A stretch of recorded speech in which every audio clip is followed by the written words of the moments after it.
What's up, everybody out there? Thanks for tuning in again. Always talking sports. I'm your host, Maurice Edwards, where we cover everything from high school to college to pros to overseas to anything you want to talk about with sports. I'm going to cover it here for you, whether it's local, in another state, or anything like that. We're going to talk about it here on Always Talking Sports. I appreciate everybody who's been subscribing to the channel, checking us out on YouTube, checking us out on Twitter, checking us out on Instagram. I appreciate all the support because you're taking time out your day to tune in to what I'm talking about. So as you can see, this episode is mock draft 1.0.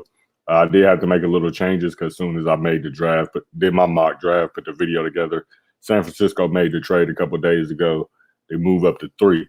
So now we got some interesting moves, and I'm just going to give you guys my quick first round mock draft here in a quick rundown. So with the first pick, I think the Jacksonville Jaguars obviously going to take Trevor Lawrence.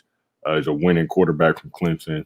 The proof is in the pudding with him. The tape says it all, so I think they'll go that way. Number 2, I think the Jets are going to take Zach Wilson. It's too much of it being talked about right now. It's like a match made in heaven for them. So I think that is the direction they will go with that pick. My third pick, a lot of people are going with Mac Jones, but I'm going to go with Justin Fields here. I think San Francisco is going to trade up and get a quarterback with excellent potential, still in out the world. He's a ball player, as you've seen in the playoffs in college football, so it will be a great pick for them. With the fourth pick, personally, we're going to get down this later on down the road, but I think Atlanta will trade it, but I'm not going to do no trades in this mock draft just yet. So I'm going to have them taking Trey Field. I said Trey Field. Sorry about that. Trey Lance, the quarterback from North Dakota State. Just like Justin Fields, he's great mobile quarterback. He has a rocket arm. People question the competition he played up against, but as you can see, the boy's a baller. Just check the stats. So I think if Atlanta keeps that pick, that would be a good direction for them to go building for the future. With the fifth pick, I went with Penei Sewell, the offensive tackle from Oregon. Joe Burrow, as you see, his season was ended last year with injury. Not saying it was on the lineman, but that's going to play a factor.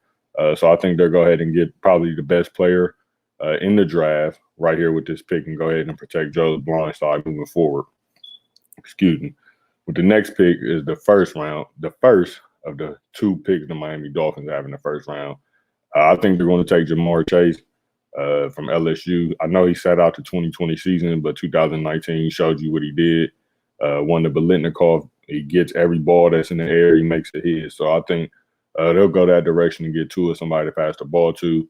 7 here, I was kind of tossed up, but I end up going with Micah Parsons. Sorry about that.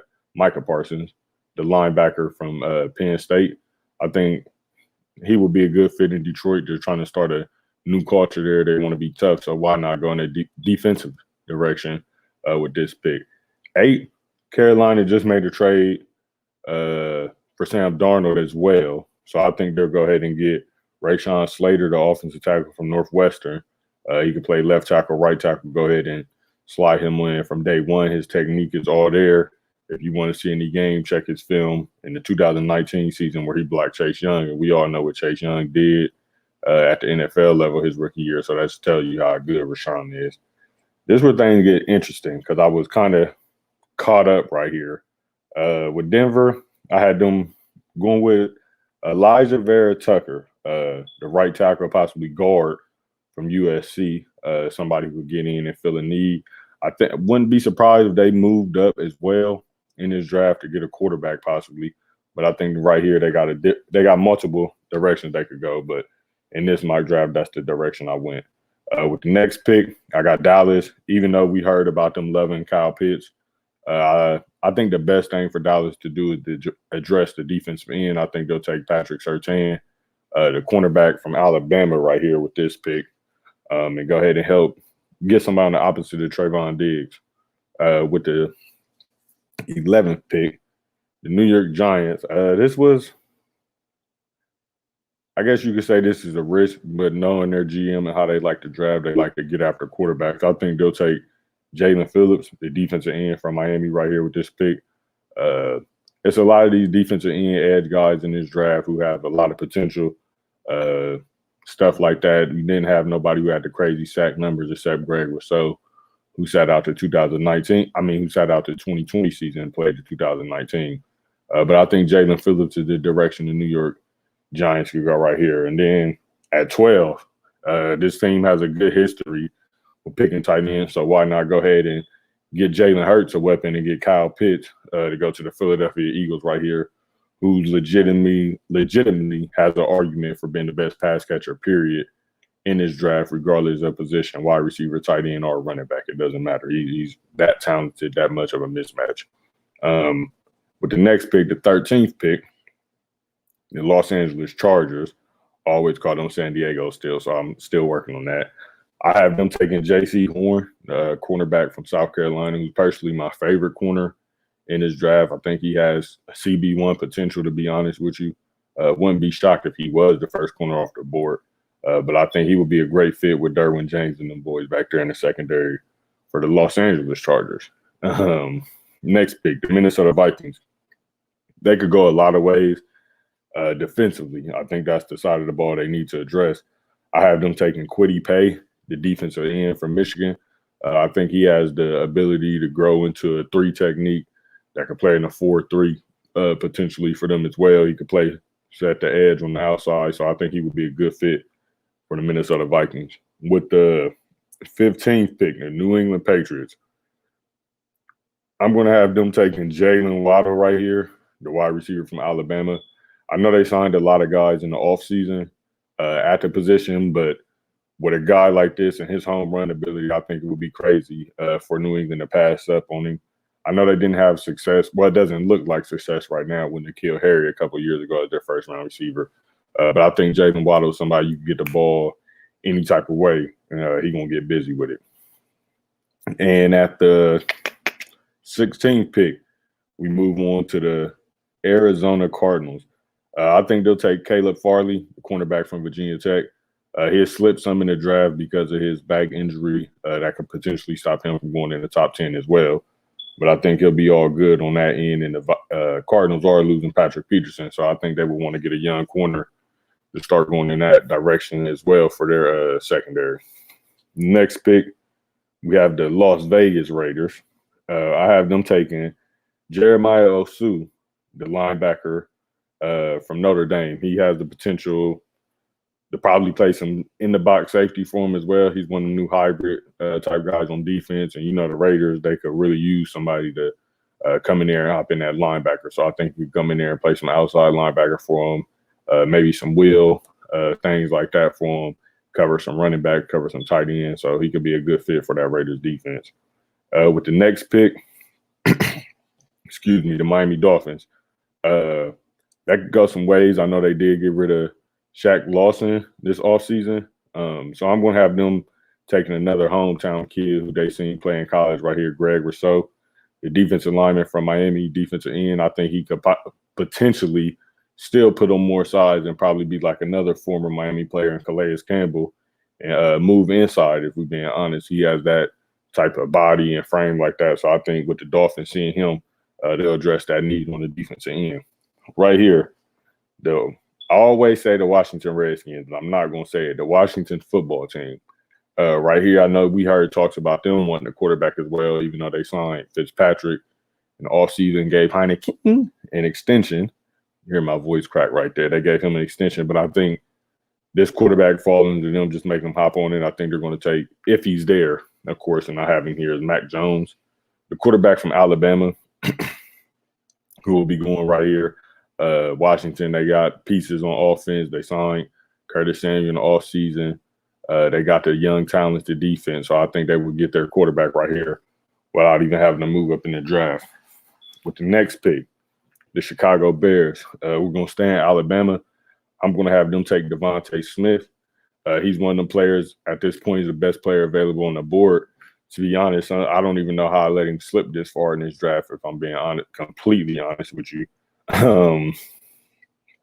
It just happened like that. So, they're going to luck up and get Devontae Smith right here, the best route runner, smooth player. We've seen what he did in college football last season, and I think Chicago would hop on that completely to add to that team. With the next pick, I'm thinking basketball. Indianapolis Colts right here. I'm going to have them taking Azeez Ojulari. I'm going to I know I'm gonna mess this up, but I'm gonna fix it for you next time, big dog, on my next video. I promise.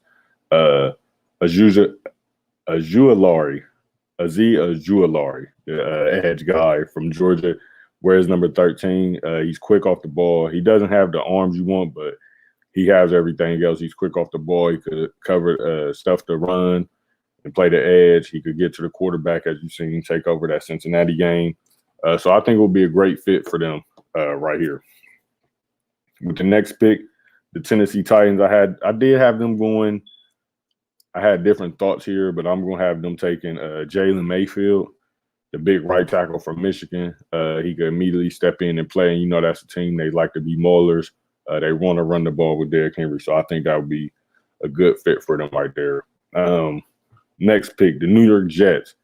It's a couple of directions I could have went right here, but I actually had them taking Greg Newsome, the cornerback from Northwestern. I think he definitely has first round potential. If you see the tape, it's all there. He put on a good show at his pro day to show he's an athlete as well. And the Jets could use the help in the secondary. You see them just giving up Hail Marys, purposely tanking, as we all know, but still giving up Hail Marys and stuff like that. It's time for a change for that. You could definitely address that need right there. With the next pick, the Pittsburgh Steelers, I had them taking Najee Harris, the running back from Alabama. He's the first running back to come off the board. We've seen what he did this season. He was hurdling guys. He showed them hands out the backfield. He's just a ball player, and he fits Pittsburgh, the tough city, gritty, things like that. So I think it would be a good fit for them as well in Pittsburgh to finally get another running back to go with some of them young guys they got out there at receiver.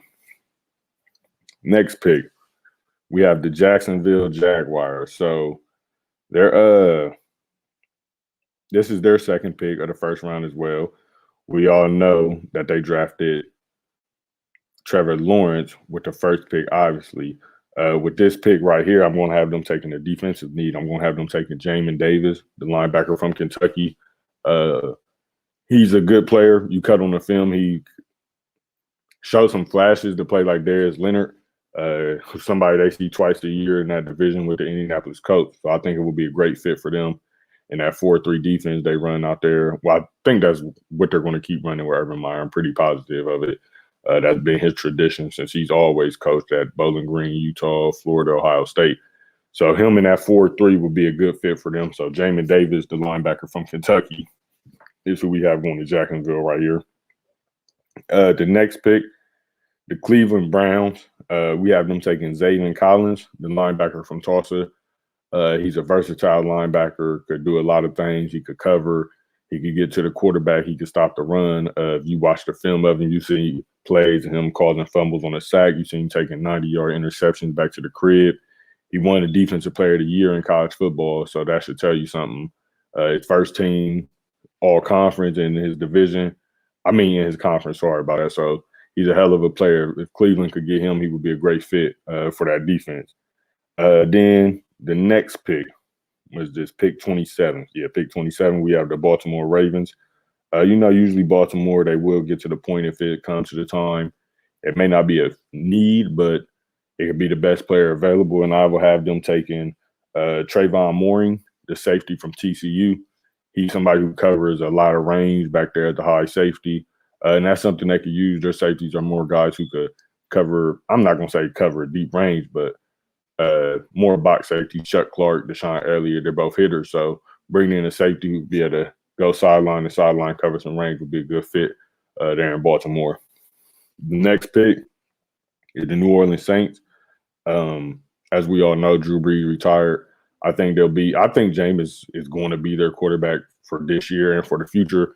The talent is all there with him. We know that it's just cutting down on the turnovers and things like that. And him with Sean Payton is going to help as well. With all that being said, I think they do need to add somebody to that offense to go with Michael Thomas. So I have them taking Rondale Moore, the wide receiver from Purdue, flat-out playmaker, baller. We know what he could do. I think he would be a great fit in that Sean Payton offense. You can move him around, get him all type of touches. So I think he would be a good fit there. All right, so my next pick, we got the Green Bay Packers right here. they could address a lot of needs right here. It's a player who, well, actually, speaking of the Green Bay Packers, this is what they should have done last year, was take a receiver in the first round. So in this first round, I'm going to have them taking Kadarius Toney, the wide receiver from Florida. He is him and Rondale Moore. Them two with the ball in their hands at the receiver position is scary. They turn into miniature running backs, and I'm only saying miniature because their height is no offense to the guy's strength or anything like that. They just turn into running backs once they get their ball in their hand. They make all type of guys miss. They can run past you, run through you, hit you with stiff arms. And I think Green Bay hasn't had somebody who could play that slot role since Randall Cobb, if we're being honest. So I think this would be a great fit because, as you can see, it doesn't look like Aaron Rodgers is going to slow down anytime. It's just does Green Bay want to keep him? So we'll move on. Next pick, the Buffalo Bills. They could go some different directions here. We know that offense is explosive with Josh Allen, the step he took, and they added Stephon Diggs. He showed what he was worth. So I'm going to have them addressing the defensive side of the ball right here. I'm going to have them take Asante Samuel Jr., the cornerback from Florida State. He's a player. Don't let the size fool you. He could cover inside, outside. He's more of an outside guy, but I've only seen him play on the outside personally. But you know, with his size, are going to move him, try to move him to the slide as a nickel back in the NFL, which I feel like he could do just because he's a football player. But just because he's a shorter corner doesn't mean he automatically have to move to the outside. I mean, to the inside. I've seen him lock up guys 6'4", 6'5" multiple times. So I think that'd be a great addition for Buffalo. With the next pick, the Kansas City Chiefs, the Super Bowl runner-ups. They lost to the Tampa Bay Buccaneers, as we all know. And with that, I'm going to have them take Tevin Jenkins, the offensive tackle from Oklahoma State. He's a right tackle. He's more of a mauler than a pass protection. That's why he is a right tackle, but it will be a great fit for Kansas City. We know they need the protection out there. As we've seen in the Super Bowl, they was able to get to Patrick Mahomes over and over again. So I think them adding the right tackle from Oklahoma State would be a good fit for them. And to end the first round, we got the Tampa Bay Buccaneers, who brought back a lot of players in free agency for their Super Bowl team. You don't see too many teams win the Super Bowl and able to bring back all their guys still. But one thing I did notice is Ndamukong Suh, who is getting older in his career, only signed a 1-year extension. So with that, I had them taking Levi Onwuzurike, the defensive tackle from Washington, who sat out the 2020 season, but he did play 2019. It was a couple of defensive tackles I had in mind right here at this point in time. I went with him, but later on down the road, I'm probably going to go somewhere else. But I think the defensive tackle is a position of need. Well, not a position of need, position they will address to start building with a future would get the go. Damn, I'm stuttering like hell. To go with some of them young guys they got on defense like Antoine Winfield Jr. for the future. So yeah, that is my first mock draft edition 1.0. 2 days after I had to put a whole new one together when San Francisco made that trade. But let me know what you guys think in the comments on Twitter and Instagram. Give us some feedback, please, if you don't mind. If you tapping in with a subscribe. And like I said, I appreciate all the support. I don't care how you tuning in. I appreciate it. And once again, this is Maurice Edwards with Always Talking Sports, and I'm out. Peace.